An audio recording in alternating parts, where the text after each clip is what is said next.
Hello guys, আজকে মায়ের হাতে বাটা মাছের ঝোল রান্না করতে তোমাদের শেখাই। চলো, মাছটাকে প্রথমে ভেজে তুলে রেখে দিলাম।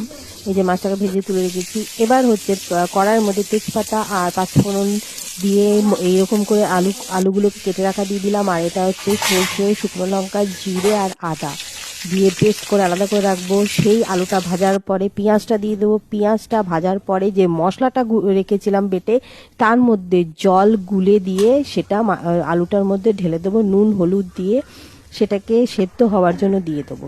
সেদ্ধ যখন হয়ে যাবে তখন আমি দিয়ে দেবো হচ্ছে ভেজে রাখা মাছগুলো। আর তার আগে দিয়ে দিয়েছি হচ্ছে কেটে রাখা কিন্তু টমেটোটা কিন্তু ভুলে যেও না।